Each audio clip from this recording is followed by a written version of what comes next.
Bueno, en la clase de hoy vamos a tratar de reflexionar sobre el género biográfico, digamos, cómo se escribe una biografía. Empiezo advirtiéndoles que no se vayan aquellas personas que piensan, no, yo jamás voy a escribir una biografía, porque uno de los elementos del género biográfico justamente es ese. La biografía es un género en el que nadie sueña, es decir, cuando nosotros no hay nadie que piense, bueno, ¿qué vocación tengo? Bueno, tengo la vocación de ser escritora, tengo la vocación de escribir ficción, escribir poesía, dedicarme al ensayo, ser periodista. Nadie dice, bueno, yo voy a ser biógrafa en mi vida. Una de las grandes características de la biografía es justamente que es un género que se le aparece a quien escribe, a veces por azar, a veces porque tenemos un pariente de quien tenemos un montón de documentos y entonces queremos ponernos a escribir esa biografía, a veces por encargo o a veces por lo que sea. Entonces, les puede ocurrir, estén atentos, a mí me ocurrió. Es decir, yo nunca pensé que iba a escribir una biografía y bueno, uno de los libros para mí más importantes en mi vida como escritora es la primera biografía que escribí, que es la biografía de Alberto Migré, el autor de telenovelas, que tiene un título, subtítulo larguísimo, que lo voy a leer, que es El maestro de las telenovelas que revolucionó la educación sentimental de un país. Después en algún momento vamos a decir por qué un libro o una biografía que tiene el nombre del autor, es decir, del objeto de esa biografía, Migré, necesitó un subtítulo tan largo, ¿no? Ahí es cuando empecemos a reflexionar sobre eh, uno de los elementos importantísimos de la biografía, que es de quién estamos hablando. No, yo no he sido fanática de Migré, no conocía mucho sobre sus telenovelas y es un libro entonces que me llega por azar. En la editorial, nada menos que sudamericana, me proponen escribir la biografía de María Elena Walsh. A mí me da un montón de miedo escribir una biografía de María Elena, sobre todo porque había otras. Me pareció que me estaban llamando porque querían una nueva biografía que tratara el tema de la sexualidad de María Elena Walsh. Tampoco tenía ganas de hacer eso, entonces yo propuse en ese momento, simplemente para poder escribir dentro de la editorial, es decir, un interés completamente mío y no asociado con mi objeto, bueno, alguien que cumpliera ciertos elementos que a mí me parecía que tenía María Elena Walsh, es decir, ser un personaje popular y ser homosexual. Entonces dije, bueno, hagamos la biografía de Migré, me la aceptaron y allá fuimos. En el caso de la otra biografía, que se llama Esta no soy yo, de Aurora Venturini, bueno, las razones por ahí son más conocidas, pero son también fortuitas. Es decir, Aurora Venturini gana el premio Nueva Novela en Página 12 por Las Primas. Yo soy una de las lectoras que encuentra interesante esa novela y que lucha para que luego gane. Me conecto con ella porque soy quien le tiene que decir que ha ganado el premio. Ella se siente tan agradecida que me convierte en su heredera y bueno, cuando hacemos su heredera y su albacea, bueno, entonces cuando hacemos la reedición de sus obras, la editorial, una vez más, en este caso Tusquets, me propone terminar esta colección con una biografía. ¿Qué quiero decir con esto? Por empezar, dos cosas. Una, la primera, la biografía te puede atacar, entonces siempre estemos atentos. Y segundo, al empezar hablando de mí, de lo que he escrito, es que esta clase, lejos de ser una clase magistral, en realidad es una frase de desnudez, digamos. Voy a desnudar de algún modo cuáles son los problemas con los que uno se encuentra cuando va a meterse a escribir la vida de otras personas. Por lo tanto, a lo mejor en lugar de conquistarlos y conquistarlas diciendo voy a hablar del género biográfico, lo que les podría decir es vamos a tratar de pensar cómo escribir vidas ajenas. Obviamente no lo vamos a poder hacer todo en esta primera clase, porque cuando hablamos de vidas ajenas estamos hablando, para empezar, de chisme. Podemos seguir, y si seguimos en la línea del chisme, podemos llegar hasta la calumnia, pero también podemos pensar que vidas ajenas es lo que nos dice una versión de Wikipedia o una versión, si ahora le preguntamos a la inteligencia artificial, nos va a dar un tipo de vida, pero podemos irnos hasta la otra línea y encontrar una biografía autorizada o no autorizada, excesivamente autorizada, lo cual puede convertirla en un alto elogio, en una biografía tremendamente aburrida, tan desautorizada que puede convertirla en una mentira, lo cual justamente desprestigiaría y la sacaría del género, Bueno, en realidad son muchísimas las gamas que podemos tener en el género biográfico, y con esto se encuentra, con estos problemas de por dónde empiezo, se encuentra quien empieza a escribir una biografía. Otra de las características, la primera que di fue el azar, la segunda característica es que quien escribe una biografía se encuentra obligada necesariamente con hacer teoría de la biografía. Es decir, cuando uno se encuentra en que yo tengo que contar la vida de Migré, la vida de Aurora Venturini o la vida de un político, bueno, yo tengo que pensar en principio qué es la vida, ¿no? Y de qué voy a hablar y hasta qué punto sé, cómo me voy a manejar con los documentos, cómo me voy a manejar con el archivo y sobre todo qué dependencia voy a tener de todas las personas que saben de esa vida mucho más que yo. Para simplificar y para organizarme, se me ocurre comenzar con una definición de biografía que es muy sencilla y que estoy segura de que a ojos cerrados cualquiera de ustedes, si les pregunto qué es una biografía, responderían absolutamente lo mismo. Es decir, biografía es un género literario donde alguien cuenta la vida de otra persona. Bueno, esto que parece tan sencillo, en esto que parece tan sencillo están para mí todos los problemas que tiene una persona que se pone a escribir una biografía. La primera pregunta es: ¿qué es la vida? La vida es algo que empieza, no nos vamos a poner a discutir el tema del aborto, de dónde comienza la vida, pero en un punto, sí, realmente, quien se pone a escribir una biografía dice, bueno, tengo que empezar por dónde nació, tengo que empezar por quién eran los padres, o no, me tengo que ir hasta los abuelos, o la verdad es que no importa nada, o no puedo conseguir ninguna información sobre eso, y la verdad que dónde haya nacido, cómo haya sido la relación con sus padres, a veces es relevante y a veces no, depende cuál es la persona. Cuando me encontré con este problema, tanto en Migré como con Aurora Venturini, es decir, por ejemplo, pensemos en Migré. El gran problema que tengo es que se trata de un autor que ha sido famoso en la década del 70, que ha marcado la educación sentimental de hombres y de mujeres desde la década del 70 hasta los 90. Es representante de un modo de mirar televisión, diría de la televisión, que pronto mucha gente no va a saber ni de qué se trataba. ¿Importa empezar realmente, digamos, cuál es el problema que tengo ante un personaje como ese? Bueno, que mis lectores, la mayoría de lectoras y lectoras, muy pronto no van a saber quién es ese personaje. Entonces, ¿vale que yo empiece con su papá y su mamá, por más que han sido importantes en su vida? ¿O debería tratar justamente de conquistar a mis lectores y lectoras para tanto quienes conocieron a Migré como quienes no lo conocieron, como para que puedan hacer lo que yo quiero que hagan ustedes ahora cuando me están escuchando? Es decir, que sigan escuchando, que entren en la vida de esa persona, aun si no han sabido tremendamente quién es.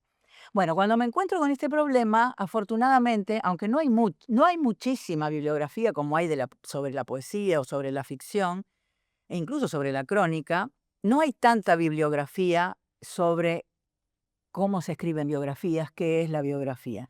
Pero afortunadamente, ante la pregunta de qué es la vida o cómo contar una vida, me encuentro con Pierre Bourdieu, que tiene, bueno, que es un acérrimo luchador contra la biografía, aunque no la biografía, vamos a hacer esta salvedad, ¿no? No la biografía pensada como el género literario, sino el uso de la biografía, es decir, de las vidas particulares, para los trabajos sociológicos. Es decir, todas las críticas que él hace las hace en relación al uso de la biografía en la sociología, pero a mí no me importa porque hay dos conceptos de él que me sirven muchísimo. Uno de ellos es la violencia simbólica, y para mí esto es una de las claves para toda persona que se ponga a escribir, pero también a leer, y sobre todo atención, porque también si se están por retirar diciendo a mí no me interesan las biografías, yo no las leo, quiero decir que hoy, siglo XXI, tenemos que pensar el género biográfico como algo muchísimo más amplio. Está diseminado en Instagram. Hoy las plataformas audiovisuales están apuntando mucho más que a la ficción, justamente a la biografía. todos los héroes contemporáneos o semihéroes que conocemos, nosotros los estamos conociendo, percibiendo o releyendo a través de una infinita cantidad, abrumadora diría cantidad, de biografías, tanto de personajes que están vivos como de diversos tipos de personajes, ¿no? Hubo una época en que para escribir una biografía, la persona biografiada tenía que ser un héroe, tenía que ser alguien importantísimo que hubiera hecho grandes cosas. Hoy el género audiovisual contemporáneo nos muestra grandes biografías de perdedores, de desconocidos, de asesinos, de delincuentes, de víctimas. Entonces, les quiero decir, atención, el género biográfico está en todas partes en este momento. Pero bueno, vamos entonces al concepto con el cual los estoy queriendo conquistar, que es el concepto de la violencia simbólica. Lo que dice Bourdieu es que, aunque no nos demos cuenta, cuando empezamos a contar una vida o cuando empezamos a hacerle preguntas para alguien, que alguien nos cuente los hitos fundamentales de su vida, nosotros ya venimos con una estructura elemental y demasiado fija de lo que es una vida. El ejemplo más brutal sería el que dije antes, de una cosa wikipédica o de diccionario, ¿no? En qué año nació, cuándo nació, cómo lo trataron sus padres, cuál fue el sufrimiento, qué conflicto tuvo, cómo logró superar ese conflicto, etcétera, etcétera. Este formato él lo llama dramáticamente violencia simbólica. Para mí un gran ejemplo, o dos grandes ejemplos, que también vuelvo a la primera persona, ¿no? Como editora del suplemento Soy, del suplemento de diversidad sexual de página 12, justamente me tocó tratar en ese suplemento de divulgar vidas ajenas, o mejor dicho, vidas propias, ¿no? La comunidad LGBTIQ escribía, o escribe, mejor dicho, ya no lo dirijo más, pero sigue existiendo el suplemento Soy, escribe sus experiencias como para compartirlas con la propia comunidad y con la comunidad en general. Ahí pude tomar conciencia real de hasta qué punto ejercemos desde el periodismo y desde el público y desde las plataformas y desde donde quieran, ejercemos, digo, con plural, una alta violencia simbólica ante la vida de las personas trans. ¿Cómo me di cuenta? Bueno, me di cuenta porque cuando venían compañeras travestis a ofrecer notas, me ofrecían siempre la misma nota, convencidas de que eso era lo que a mí me iba a interesar y de lo que iba a interesar al público. Y cuando digo la misma nota, vuelvo violencia simbólica, es los pasos fundamentales que como público estamos acostumbrados a esperar de una vida trans. Esto es, que descubre que ha nacido como niño, pero descubre que es una niña cuando es pequeña, su familia no la comprende, su familia la echa, tiene que irse de su casa, tiene que caer, en este caso, porque no es lo deseado necesariamente, en la prostitución, pierde la posibilidad de ser educada, corre peligros su vida, es rechazada en todos los aspectos sociales, condenada a ser menos que un ser humano, etcétera, etcétera, etcétera. Todo esto que estoy enumerando, que con ojos cerrados hoy se puede pensar de la vida trans, yo no estoy diciendo que no es cierto. Lo que estoy diciendo es que es insuficiente y es tremendamente cruel en cuanto a la narrativa, digo, ni siquiera estoy hablando de las personas. En cuanto a la narrativa, es tremendamente cruel y empobrecedor esta necesidad de encorsetar vidas eh, con una serie de hitos que más allá de que sean ciertos, no son todos, digamos. Sin duda, conversando justamente con estas colaboradoras, sobre todo con una gran colaboradora que fue Loana Berkins, ella lograba encontrar los intersticios dentro de todas estas verdades para que justamente una biografía de una persona trans, cosa que hace tremendamente bien, pero en la ficción, Camila Sosa Villada, tanto en Las Malas como en Tesis sobre una domesticación, completamente diferentes, eh, poder, poder desafiar justamente o eludir la violencia simbólica que el género biográfico impone. Y el otro gran concepto de Bourdieu, que repito, él lo trabaja para la sociología, pero no importa, me lo voy a apropiar, es la ilusión biográfica. Esto es la ilusión de que podemos realmente contar una vida, de que hay hitos que realmente forman una vida. Yo le invito a todo el mundo a que trate de decir, bueno, si yo tengo que escribir mi propia vida, ¿por dónde empiezo? ¿Qué hago? Seguramente va a tener que pensar a quién, lo primero que va a decir es a quién le va a interesar esto, ¿no es cierto? ¿Qué es lo que puedo hacer? Y ahí va a tener que empezar a rebuscar eh, datos de interés, datos especiales, cosas que lo diferencien de los otros seres humanos que están a su alrededor. Em, pero también, sin duda, nos vamos a encontrar en que todos tendemos a sintetizar en los mismos elementos. Para terminar con el tema de la historia travesti, me parece que es necesario mencionar acá, e invito a que lo conozcan, el Archivo de la Memoria Trans, que ya va por su cuarto o quinto libro, que ha logrado justamente mediante, por ejemplo, el libro Nuestros Códigos o el primer libro, que es el libro Rosa, mediante la recopilación de archivos, tanto en fotos como en testimonios, eludir justamente esto que es no solo una historia condenada en la realidad, sino una historia condenada en la narrativa. Así que, bueno, afortunadamente hoy, y me parece que es un consejo que también doy para quien se ponga a escribir, eh, hay que tener muy presente esta condena que tenemos todos quienes escribimos o quienes leemos biografía. Basta también con mirar las biografías que aparecen en el mundo audiovisual, cuáles son los hitos que se cuentan de alguien, qué es lo que se considera que es un éxito, qué es lo que se considera interesante, para justamente revelarnos y buscar por otros lados. Bueno, decíamos, biografía, un género literario donde alguien cuenta la vida de otra persona. ¿Género literario?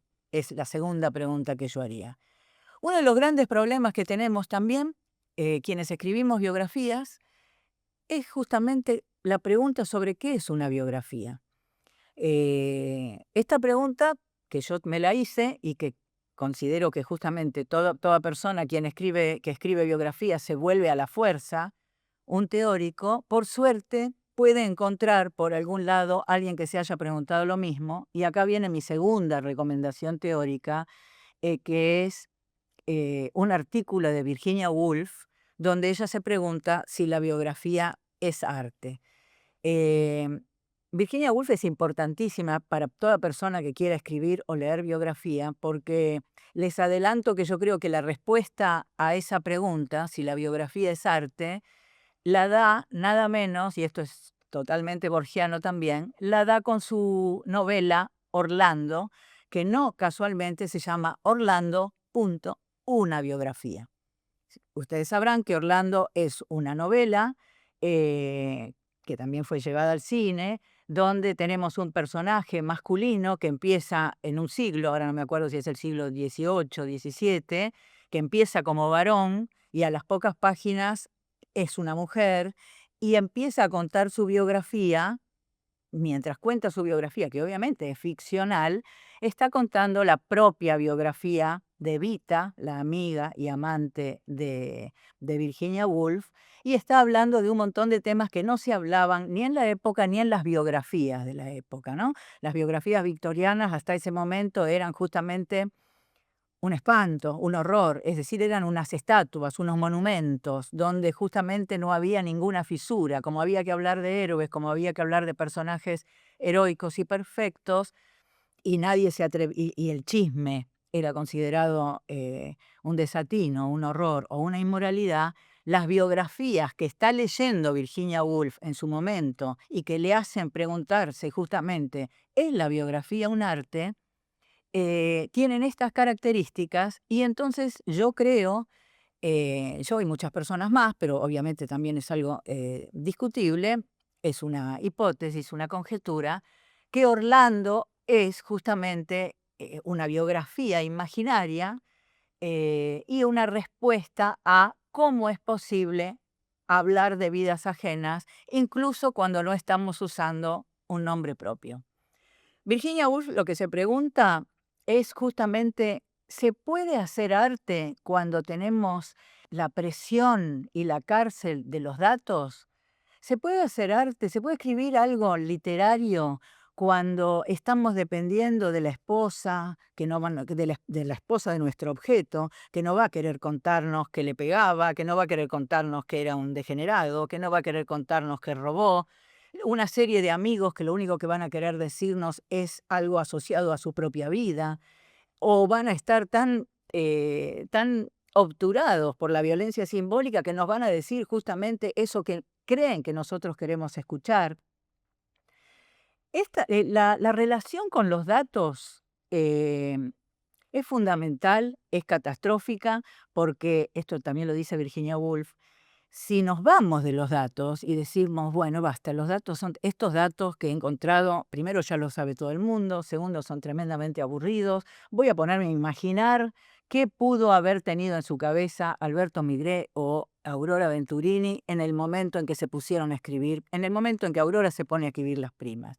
Y hago una invención completamente mía, una conjetura. Bueno, si yo me voy, dice Virginia Woolf, si me retiro completamente y me pongo a usar mis dotes de escritora, ¿no? Porque quien escribe la biografía, algo, no es que no ha escrito nada antes, y empiezo a ejercitar mi pluma libremente por fuera de los datos, destruyo completamente lo que estoy haciendo y voy directo al fracaso. Es decir, no podemos, así como digo, evitemos la violencia simbólica, evitemos las estructuras, también es necesario decir, sin datos, sin tarea de archivo, sin información, sin testimonio, sin mirar de dónde viene esa persona, no hay biografía. ¿Sí? Es una traición y estamos condenados al completo fracaso. Vuelvo a la definición entonces. La biografía, un género literario. Bueno, acá hay algo que nos persigue también. Les quiero contar una mini, ni siquiera es una anécdota, pero yo creo que habla por sí misma. Cuando sale Esta no soy yo, la biografía de Aurora Venturini, en España, sale con una recomendación tremenda, lo que se llama una faja, ¿no es cierto? Lo que se hace para vender el libro. Una recomendación de una escritora, muy buena escritora, Lucía Littmaer, perdón, es en Argentina, que vive en España, que escribe lo siguiente. Esta biografía es una locura. Perdón, no vayan a creer que yo estoy acá haciendo autobombo. Realmente es para analizar cómo es que se piensa que se puede vender un libro. Dice así, esta biografía es una locura, te ríes, lloras, hay que reivindicar algunas biografías como gran género literario y en este caso se trata de una obra de arte. Bueno, le agradezco mucho a Lucía, me encantó escuchar esto, pero lo que quiero pensar acá es, de ningún modo habría una faja en una novela que dijera, hay que pensar que la novela es un género literario.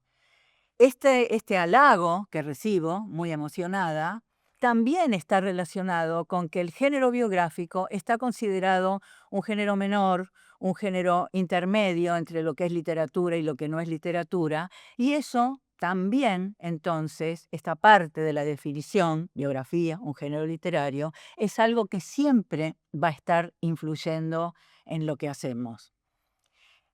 Otra parte de esa definición es cuando digo alguien. Biografía, un género literario donde alguien cuenta sobre alguien. Bueno, acá la figura del alguien, es decir, del yo, de la persona que está escribiendo la biografía, no podemos hacernos la ilusión de que es neutral y de que no existe. Acá me atrevería a decir que el género biográfico es un género del ego.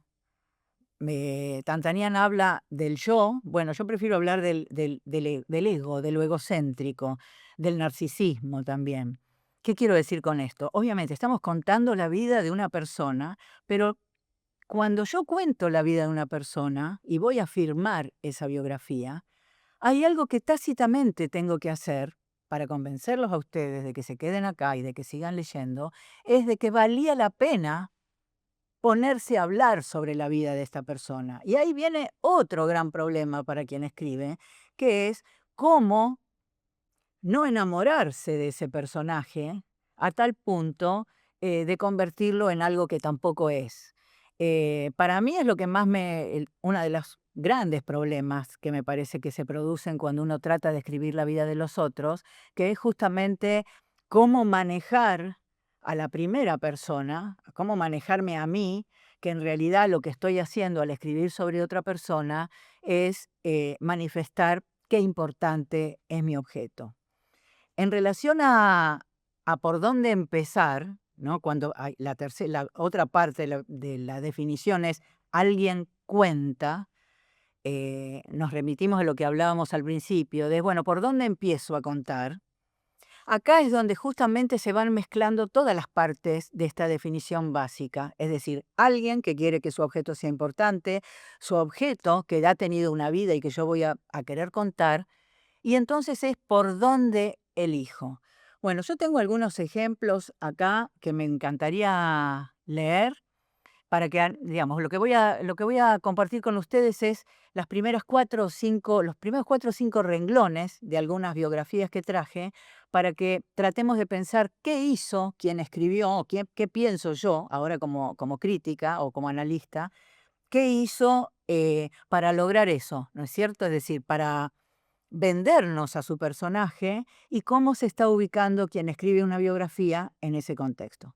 Bueno, sabemos que esta clase no va a ser eterna, por eso un análisis que debería ser obviamente mucho más profundo de las biografías en totalidad, en este momento se va a limitar a sacar algunos bocadillos, apenas las primeras frases de algunos libros elegidos para poder mostrar ejemplos, en realidad, de algo que es de verdad mucho más complejo y que espero que lo podamos ver en otras clases sucesivas. La primera que elegí es La señora Lynch de Cristina Mucci, que tiene un subtítulo, nada menor, biografía de una escritora controvertida. Y en la página 23, es decir, cuando ya la biografía está recién empezada, vamos a leer lo siguiente. Todos sabían que tenía el revólver. Lo había comprado unos días antes en una armería de Olivos y estaba ahí, al alcance de todos, en un cajón de la cómoda. Aunque allá le había hecho pasar algunos sustos, Juan Manuel sabía que esta vez era en serio. Se limitaba a esperar. La idea de internarla le parecía disparatada y sabía que no había otra cosa que hacer más que esperar. Es imposible impedir el suicidio, me dijo. Bueno, hablábamos antes justamente de por dónde empezar una biografía. Evidentemente, la señora Lynch no empieza por mamá y papá, no empieza por toda una genealogía, sino que empieza por el hecho más contundente que el público, los espectadores, las lectoras, los lectoras de aquel momento, cuando escribe la biografía, teníamos más presente, que era justamente el suicidio de Martha Lynch, frente al cual, como siempre, con un suicidio aparecían infinitas hipótesis, y su biógrafa entonces elige justamente empezar con lo que, eh, no solo con lo más morboso, sino que justamente con algo que merece ser deconstruido como mito. Encontramos ya acá, por ejemplo, la presencia, como vamos a encontrar en muchísimas biografías, me parece re difícil, tremendamente difícil, yo no lo he logrado hacer una biografía sin poner la primera persona. La primera persona, en este caso, ¿no? Cuando dice me dijo, el hijo de Martha Lynch me cuenta, me dijo, lo que está haciendo es lo que estábamos hablando antes que nos decía Virginia Woolf, ¿no es cierto? Sin los datos, la biografía no existe, se cae. Entonces, si bien empieza con algo que parece una narración de ficción, con hechos que parecen novelescos, al haber puesto el me dijo al final de ese primer párrafo, lo que nos está diciendo la biógrafa Cristina Mucci es: yo no estoy inventando esto, y esta escena íntima que nadie la conoce y que todo la gran noticia de se suicidó por vejez, se suicidó porque la dictadura terminó, etcétera, etcétera, si yo voy a develar algo de esto o no, lo voy a hacer con datos. Bueno, me parece justamente un gran ejemplo de la conexión entre quién escribe, el objeto del cual se escribe y la conexión con el público. Si tomamos Infernales de Laura Ramos, la biografía se llama Infernales y también tiene un subtítulo que es La Hermandad Brontë, Charlotte, Emily, Anne y Branwell. Es decir, podríamos pensar un poco esto de la necesidad que sentimos muchas veces quienes escribimos biografías de decir un poco más desde el título, ¿no? No lo tiene tanto la novela ni lo tiene la poesía, esa necesidad imperiosa, es otro alto rasgo de este género, de definir, de conectar con quienes van a leer. Imagino que el problema que pudo haber tenido Laura, uno de los problemas que pudo haber tenido al ponerse a escribir sobre las hermanas Brontë es: ¿puedo escribir yo desde la Argentina una biografía sobre estas inglesas sobre las cuales se ha escrito tanto? Eh, y a mí me parece que las primeras oraciones, el primer párrafo de su biografía y del capítulo que se llama Una noche gótica, está ella respondiendo, consciente o no, a este problema que se le ha planteado, ¿no? Una argentina metiéndose a hablar sobre las hermanas Brontë, de las cuales se supone que quien quiere estudiar puede encontrarlo todo en todas partes. Empieza así. La escritora argentina Victoria Ocampo se prometió durante su último viaje a Gran Bretaña antes de la Segunda Guerra visitar el remoto presbiterio del Páramo, al que comparaba con La Pampa, paréntesis, un paisaje monótono, aburrido y repetido, pobre de pintoresco para quien no lo lleva en sus entrañas, eso decía Victoria, donde habían crecido sus escritoras fetiche, su obsesión, las hermanas Brontë. Lo que está haciendo Laura en este primer párrafo es apelar primero a un gran personaje argentino, que es Victoria Ocampo, ponerse en una tradición de argentinas que admiran a las hermanas Brontë, y entonces con esta capa de prestigio, de feminismo, de mujer que lee historias de otras mujeres y de toda una tradición que viene de argentinas que miran hacia, hacia, hacia la literatura inglesa, ubicarse entonces ella dentro de esta genealogía y prestigiar de algún modo y de contestar a esa pregunta que tal vez pueden hacerse otros y tal vez se haya hecho ella, de ¿qué hago yo? ¿Quién soy yo para escribir esto? Luego, inmediatamente, aconsejo que lean el libro, porque lo que hace de inmediato es romper, ahora volvemos al tema de la violencia simbólica, con uno de los grandes mitos que ha generado toda la literatura en torno a las hermanas Brontë, que es este mito de una literatura inocente, mientras ella va justamente contándonos por qué se trata de una literatura gótica. Otro de los grandes mitos que está destruyendo Laura desde el subtítulo es cuando no dice las hermanas Brontë, como estuve diciendo yo durante todo este tiempo, sino que dice la hermandad Brontë. ¿Por qué razón? Porque ella va a incluir al hermano desconocido o por lo menos que no entra dentro del mito de las muchachas dentro de esta biografía. Digamos, me parece que se pueden leer las biografías o intento que a partir de esta pequeña conversación, reflexión o como quieran llamarle, podamos leer la biografía pensando en quién la escribe también. Porque una biografía no es justamente, porque es tan imposible contar las vidas ajenas, una biografía no es el relato de una vida ajena, sino justamente el relato que hace alguien de una vida que ha decidido que tenga importancia. Tal vez por último, otro de los, no sé si son consejos o son reflexiones o dudas o preguntas, es que esto que estoy diciendo ahora seguramente muy pronto no tenga ningún efecto, porque creo que como pocos géneros la biografía está, como justamente es un género que trabaja con la vida, es un género que es muy pasible de sufrir modificaciones. Voy a dar algunos ejemplos. Modificaciones que... Hay uno que decía Virginia Woolf, por ejemplo. ¿Qué quiero decir modificaciones? quiero decir que no sé si habrán notado que es muy difícil que una biografía perviva, persista en el tiempo y pueda seguir siendo leída durante siglos. No digo que no existan, pero es muy difícil. ¿Por qué? Porque justamente la vida de una persona depende del contexto social en que se manifiesta y el biógrafo o la biógrafa que elija qué contar y cómo contarlo, sin duda también está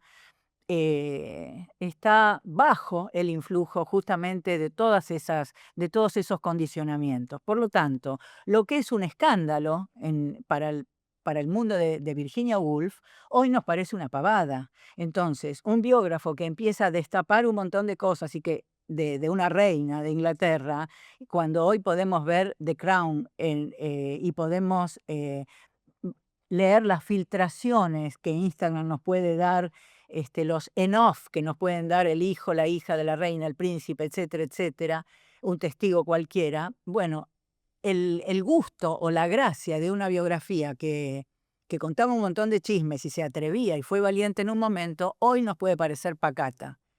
Luego hay otro elemento que yo creo que con que toda escritura documental se enfrenta y se enfrenta hoy, es esta posibilidad de que el archivo está a disposición. Digamos, cuando yo me voy a referir a otro libro que se llama El libro de los testamentos, es un libro que escribí en la década de los 90 y que hoy me da un poco de vergüenza, porque justamente la gran gracia de ese libro era la recopilación de unos 50 o 60 testamentos de personajes famosos del mundo, ¿no? Desde Napoleón hasta Cristina Onassis, pasando por Dickens. Bueno, el gran logro de ese libro en ese momento era la recopilación. Estaba viviendo en Inglaterra en ese momento, tenía acceso a muchísimas bibliotecas y encontré realmente materiales increíbles a los que les puse un prólogo y un poco y alguna reflexión bastante sintética comparada con el material que era justamente ese, el libro de los testamentos. Hoy, esto mismo que está en este libro, lo puedo encontrar haciendo un solo clic pidiendo testamentos de gente famosa a la inteligencia artificial y hay mucho más que lo que encontré yo en las bibliotecas durante horas de búsqueda. ¿Qué quiero decir con esto? Que hay mucho material disponible, que ya no es la gracia, a veces la gracia o la proeza de la construcción biográfica era el recopilar datos. No digo que ya no lo sea, no me voy a estar en contra de los datos. Lo que quiero decir que cada vez más la proeza está, aunque lo estuvo siempre, pero ahora se va a notar más, en cómo trabajamos con esos materiales. Cuán conscientes somos de en qué relación estamos con la persona de quien vamos a contar la vida, qué relación tenemos con quienes la van a leer, cuáles son nuestros problemas psicológicos, cuáles son nuestros miedos, qué es lo que queremos lograr al escribirla y estar conscientes de que todo eso es lo que va a ser una buena, mala, mediocre o algo que nos salga, digamos, una biografía. Bueno, muchas gracias si llegaron hasta acá. Muchísimas gracias.